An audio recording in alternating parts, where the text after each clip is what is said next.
আসছি পরবর্তী খবরে। কলকাতা মেট্রো কি বেসরকারীকরণের চেষ্টা?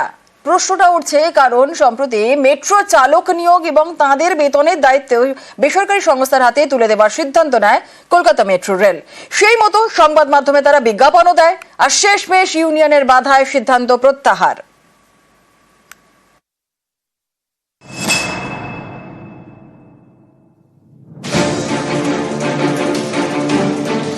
দেশের প্রথম মেট্রো রেল চলে কলকাতায়। দেশের একমাত্র সরকারি মেট্রো পরিষেবাও এই কলকাতায়। সেটাই কি এবার বেসরকারি সংস্থার হাতে তুলে দেওয়ার চেষ্টা? এই প্রশ্নটা উঠছে কারণ কলকাতা মেট্রো এই বিজ্ঞাপন। গত 7ই মার্চ প্রকাশিত এই বিজ্ঞাপনে বলা হয়, কলকাতা মেট্রোর গ্রিন লাইনে ট্রেন অপারেটরের ব্যবস্থা করতে এজেন্সি খুঁজছে কর্তৃপক্ষ। আগ্রহী সংস্থাগুলিকে কলকাতা মেট্রো রেলের অফিসে যোগাযোগ করতে বলা হয়।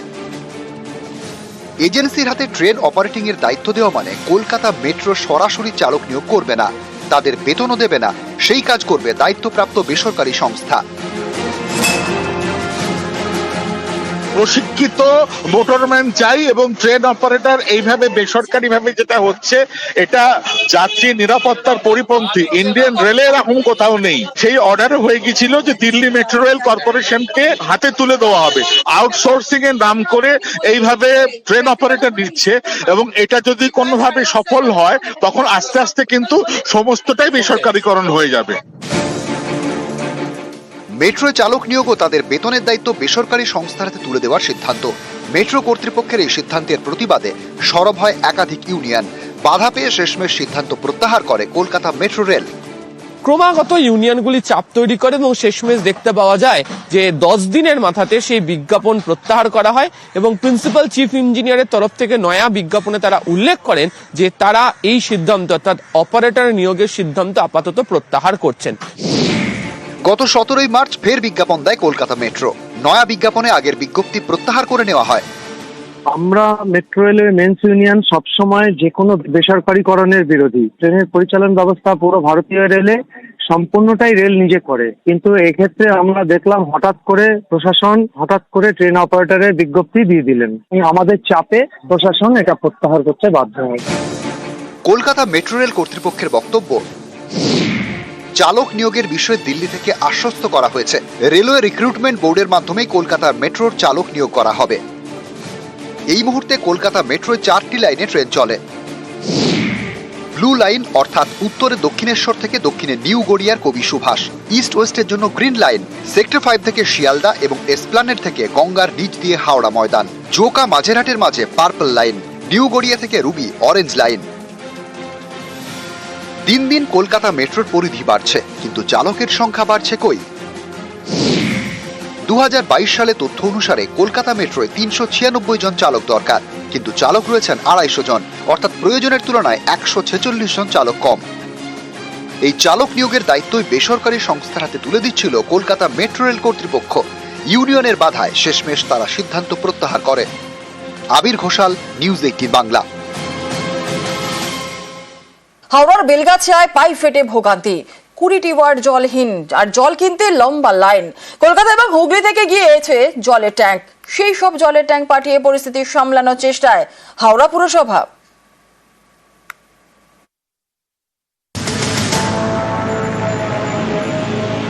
খাবার জল কিনতে হচ্ছে, তার জন্য লম্বা লাইন।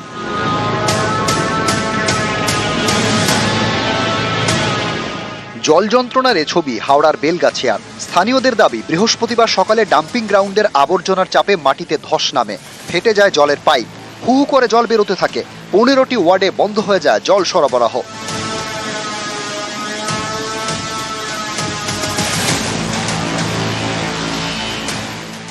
বৃহস্পতিবার রাতে পাইপ মেরামতের কাজ শুরু করে পুরসভা এবং কেএমডিএ। শুক্রবার ভোরে ফের ধস, দফায় দফায় ধসের জেরে বন্ধ হয়ে যায় জলের পাইপ মেরামতির কাজ, ফলে ভোগান্তি চরমে, 20টি ওয়ার্ড জলহীন। রাত্রে দেখি কাজ হয়েছে, বলছে মাটি নেমে নেমে পড়ে যাচ্ছে, পাইপ ঘুরে যাচ্ছে, রাখা যাচ্ছে না। এখন 1-2 দিন জলের সমস্যা থাকবে। একে গরম, তার মধ্যে জলহীন, ফলে ভোগান্তি চরমে। জল কেনা ছাড়া উপায় নেই, সেখানেও লম্বা লাইন, ক্ষোভ তাই চরমে। পয়সা দিয়ে জল কিনে জলে খাবার জল খেতে হচ্ছে, জলের ক্রাইসিস হবে। আর না আছে চাপাকল তো কবেই বন্ধ হয়ে গেছে। কিছু করার নেই। কিনবো জল, কিনে খাবো রান্না করার জন্যে।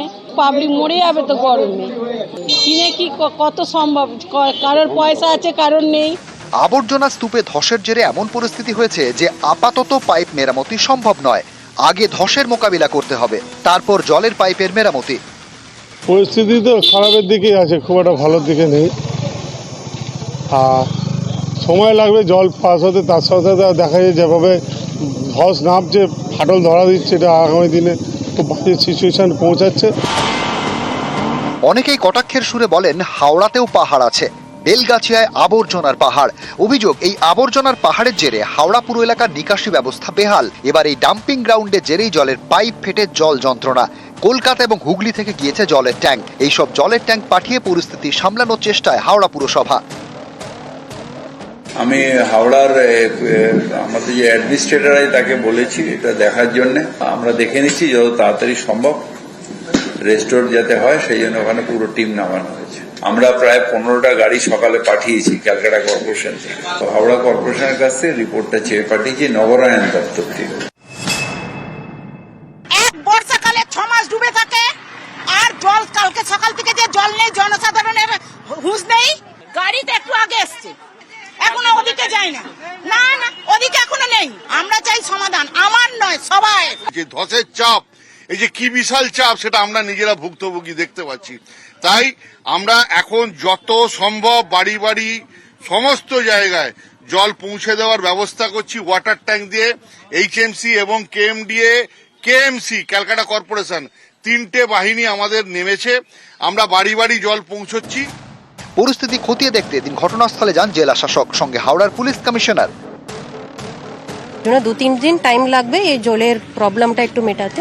তার মধ্যে আমরা সব ঠিক করে দেবো। এখানে যা অসুবিধা মানুষরা ফেস করছে ওটা আমরা আজকের মধ্যে যতটুকু তাড়াতাড়ি রিপেয়ার করে একটু ওয়াটার সাপ্লাইটা একটু করে দিতে পারি ওটা করব। নিউজ 18 বাংলা। ডাম্পিং গ্রাউন্ডে আবর্জনার পাহাড় আর সেই জঞ্জালের স্তূপেই আগুন। ডাম্পিং গ্রাউন্ডের পাশে ধস আর এর জেরে রাস্তায় ফাটল, ঘরের মধ্যেও ফাটল। হাওড়ার বেলগাছিয়ায় এই নিয়ে আতঙ্ক।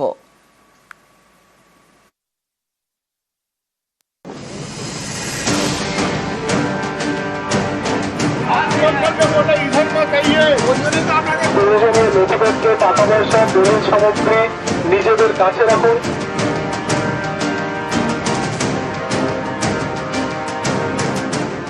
দেখে মনে হচ্ছে যেন পাহাড়ে আগুন লেগেছে, কিন্তু এটা পাহাড় নয়, ভাগাড়। হাওড়ার বেলগাছিয়ার ডাম্পিং গ্রাউন্ড। শুক্রবার সকালে এই আবর্জনার পাহাড় থেকে ধোঁয়া বেরোতে দেখা যায়। ভাগাড়ের পাশেই রাস্তা, জনবসতি। বৃহস্পতিবার এখানেই ধস নামে, রাস্তার নিচে থাকা জলের পাইপ ফেটে যায়।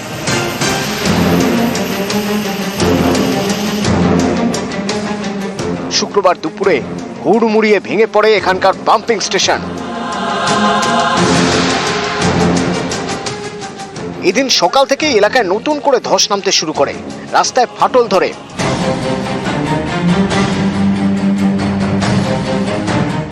একাধিক দোকানে ফাটল দেখা যায়, অনেকের ঘরেও ফাটল। বিস্তীর্ণ এলাকায় ধস, তার উপরে আবার ফাটল। এ নিয়ে এলাকায় আতঙ্ক। কি হচ্ছে স্যার আপনি জানি না, আমরা দেখো ওই নিচন দিয়ে ফাটছে। হ্যাঁ, ভয় তো অনেক লাগছে। বাচ্চাদেরকে নিয়ে আমরা কোথায় থাকবো? গরিব মানুষ কোথায় থাকবো আমরা? আজকে সকাল থেকে হঠাৎ দেখছি এইভাবে প্রত্যেকটা বাড়িতে, প্রতিটা রাস্তায় এরকম খুলে যাচ্ছে, অটোমেটিক দিয়ে ফেটে যাচ্ছে দেয়াল গাছ। প্রচুর ভয় আছে, সারা রাত আমাকে ঘুমাতে পারিনি। এই এলাকার সমস্ত লোক ভয়তে আতঙ্কের মধ্যে রয়েছে।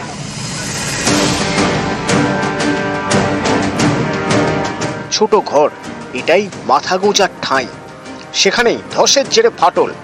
আতঙ্কে অনেকেই ঘর ছেড়েছেন।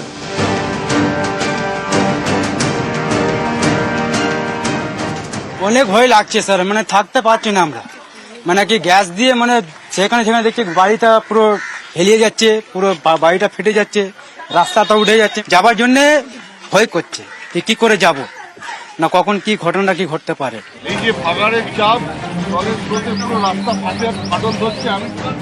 সাধারণকে সতর্ক করতে আসরে নামেন হাওড়া উত্তরের তৃণমূল বিধায়ক।